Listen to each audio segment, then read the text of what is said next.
Maybe just give us a thought on kind of the flow of 5-on-5 play. You guys maybe carried a little bit more earlier in the series than the last game. Not sure if you agree with that, but how have you felt it's gone at even strength? I mean, momentum was a little different on the third game, but looking forward to do again what we've done the two previous game tonight. So we'll see how it goes, and yeah, we'll start from there. What do you think you guys have done well against them at even strength? I mean, our forwards is pretty fast, so they can use the speed to enter the zone and make some plays. Still have a skill, so yeah, they good at that. Imagine if you guys were offered the 2-1 lead at the start of the series, you guys probably would have taken it. How do you kind of focus on that opportunity after the loss in Game 3? I mean, we're looking to do that step by step, one game at a time, not looking like ahead. So tonight we have an important game, and we're looking forward for that. So when you guys review things from Game 3, was there much different, you think, from the previous couple of games? What do you think swung it? No, not much. Just small details. You could see the game. It was only about small details, so we trying to fix those and win the game tonight. So if you played the same 60 minutes that you did in Game 3, you think you can win Game 4? Yeah, I think we had a good chance to win. Yeah.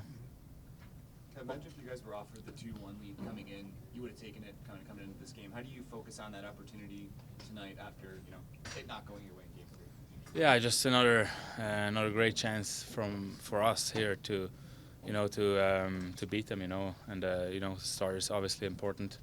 Got to do a better job than last time, but we came back, so that's very nice for us to know that, for our confidence.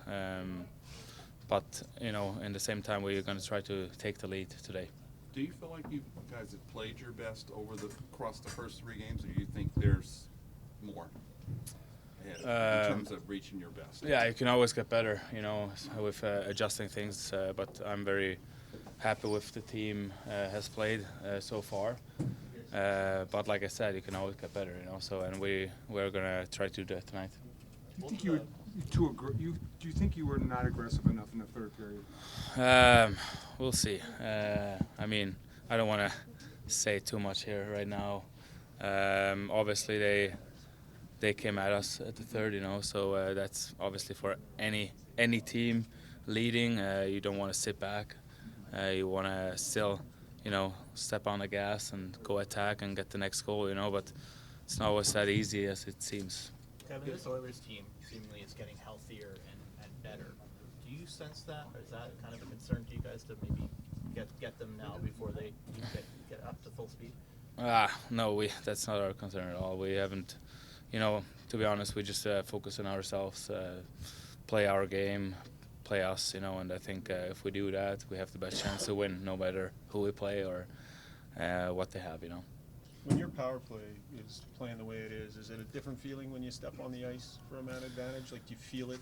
Yeah, obviously it helps when we're scoring. The confidence goes up. You're kind of excited for the power plays. Yeah, so it's a different feeling for sure. How does it change the meetings? Because I know you have power play meetings all the time, but when it's yeah, working, it doesn't. Still... Obviously, you see the goals. That's a change. Yeah, a slight change there. Obviously, a positive way to see the goals, to see you guys doing something well. The confidence level, like I said, that helps for sure. But with that said, we have to do it again now. Do you adjust it as much when it's going well? Or do you still well, they adjusted some things too, so we have to do that too. Kevin, your shot that went in the power play goal, that hit the stick beyond mark? Did you see? I don't know. I can't. You should know that more. I haven't seen. No. Before you came to LA, Adrian Kempe, I mean, what did you know of him as a player? I mean, I'm sure you played against him at times whatsoever, but did you feel like he was this good even before? Why don't more people know about him? Well, he's always been good, but I think he's a 200-foot player. He works extremely hard. He uses his body, his shot. Like he does those small things that matters. He cares about defense very much. Very, very passionate guy. He's not scared from anybody. Doesn't back down from anybody.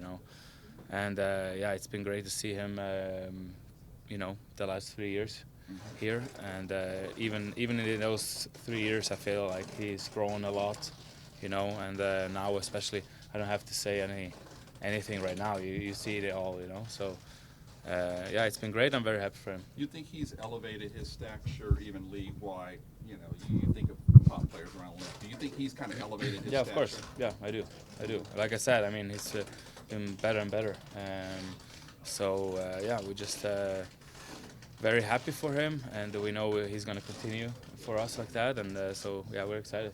So we were talking to Captain Fiala about the power play, and obviously when it's going well, they feel a lot of confidence when they step on the ice. Yeah. How do you make sure that momentum continues? You keep adding things. How do you keep it going when it's going well? Yeah, we don't want to add too much, right? They're in a groove. They can stay in their own groove. Of course, there's always just maybe one or two little adjustments that you want to talk about. But when they're feeling good, let them roll. That's kind of our philosophy. Darcy obviously has had a tremendous year overall. I'm curious as to if you need him to steal a game, how do you feel about his capability of doing that? Yeah, well, I mean, he's done that a number of times this year, I would say. So you never want it to have to come to something like that. But he's a really good goalie. Look at the numbers. He's had a terrific season. A lot of those wins have been nights where probably we didn't deserve to win if we go by the scoring chances, but he's got it done for us. So I think that's what you need, and he's a veteran, been through it, so we're pretty comfortable with where he's at. And even in switching gears, Adrian Kempe, even in Game 3, his fingerprints were all over that game. He's been all over the series, really. At his age, I mean, you would think at some point, you sort of reach a peak in powers, but it almost feels like he's still continuing to improve as a player, even as he moves toward his 30s. A lot of people will talk about aging curves, and for me, the problem with that is you lump everybody in together and say, this is how they age. Some players are, all players are a little bit unique and a little bit different, and you see some players peak at later times. Some people, their skill set allows them to continue on longer than others. Some people would peak earlier based on different types of skill sets. So, yeah, I think for him, and I think there was a time, long before I got here, where his development process was a little bit slower than people wanted, and so he didn't arrive until a little bit longer. So I don't know if that has something to do with it, but he's a terrific player. I think that's been well documented, and he'll continue to play hard. I know that, and when you play hard, you give yourself the best chance to reach your talent level, to reach your peak, whatever that might be. So I think he's still going. Did you know that he was that effective of a defensive player? I mean, he literally to the point where he's actually playing defense for you. Yeah, he does at times.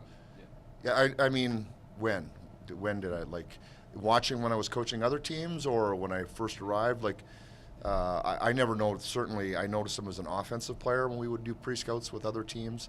But no, I didn't know. I didn't come to appreciate him as much as I do till I got in and worked with him, saw him every day, realized, he was the type of two-way player that every team covets. And then, the Four Nations, I think, got most of the hockey world to really get a better look at that. When you follow the sort of theme of players and playing at a certain age, how do you assess Drew Doughty's play through the first 3 games? I think maybe a lot of that was unknown given his recovery time. Yeah, I think the one part about it for Drew is this is as good as he's felt all season. So I think that's been really important for him. He's probably moving better, I would say. And, Drew's always a rock for us. And to have him feeling, I wouldn't call him 100%, but have him feeling as good as he's felt has been a real important part of our success so far in the series.